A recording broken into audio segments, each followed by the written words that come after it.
variant has changed things up in a few small but very significant ways.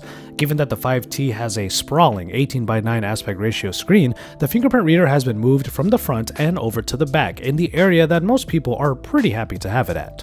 And this ceramic fingerprint reader is one of the fastest on the market, as OnePlus claims, and you will be able to unlock the device in fractions of a second just by tapping the area. This particular fingerprint reader also lends the 5T a couple of other functions, like swiping down on it in order to bring down the notification dropdown, or to hold it in order to trigger the shutter while taking a selfie. Speaking of selfies, the 16 megapixel front-facing shooter is also used for their own brand of facial recognition. Setting up the face recognition is pretty simple enough, as it basically just has you put your face inside of the area in order to scan it, and it uses over 100 different points in order to make sure that it is your face in the frame. So far, it has been a really fast way of unlocking the phone. You just have to be looking at the device, and then when you hit the power button, if it recognizes your face, it will go straight into the home screens. It is comparable in speed to the fingerprint reader, but even OnePlus says that this facial recognition is not quite as safe as other methods of security, but it is a feature that makes it onto the 5T over the original 5. And you might always be looking at that screen anyway to enjoy the new display experience. This AMOLED panel comes in at 18:9 aspect ratio, although OnePlus does keep it at 1080p resolution.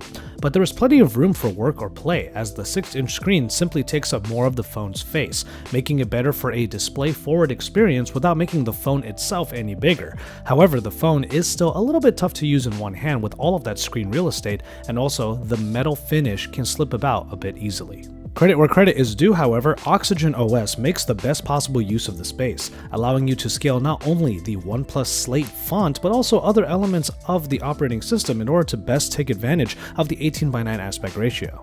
The result is an experience that might not be as pixel dense as Quad HD competitors, but it certainly doesn't feel like you're missing too much. And of course, other features return as well, including a personal favorite like the reading mode that was introduced in the OnePlus 5 that brings a black and white look like an e-paper slate to the OnePlus 5T as well. But Oxygen OS does get some enhancements that make it feel like it's coming of age even after the original OnePlus 5. The design elements of the home screens, the dark mode, the widget safekeeping shelf, user-programmable accent colors, and even the app drawers have a distinct look to them that is very OnePlus, and they're even better now on the 5T. And these are all powered by the same general spec readout that made the OnePlus 5 such a well-rounded performer. The Snapdragon 835, backed by either 6 or 8 GB of RAM, that also has 64 or 128 GB of onboard storage. There's also a dual SIM tray, the headphone jack hasn't gone away yet, and the dash charging gets the 3300 mAh battery back to work in no time at all. But there is one last place of contention, the camera. Instead of bringing back the dedicated zoom lens, OnePlus has instead tacked on a 20 megapixel f1.7 camera alongside the original 16 megapixel shooter. The usage is a bit interesting, as in low light situations, the 20 megapixel shooter is triggered and it uses batches of 4 pixels in order to get in the most amount of data or light in that low light setting.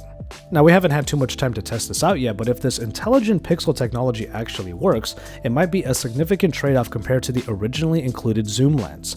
Granted, zoom and portrait mode are still part of the camera experience in the 5T, but of course they are going to be achieved digitally without the use of a dedicated zoom lens this time around. So as it stands, OnePlus continues to provide flagship-level experiences in their own distinct style and flavor of Android, but the T variant was a little bit controversial last year because of the price hike.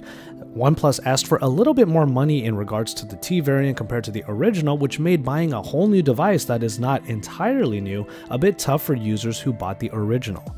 But for anyone that held out for the 5T, you'll be happy to know that you won't be paying a huge premium to enjoy the latest enhancements, as the OnePlus 5T will be priced at $499 for the base model. That's only $20 more than the original, and given all that OnePlus has added into the 5T, 20 extra bucks sounds fairly reasonable.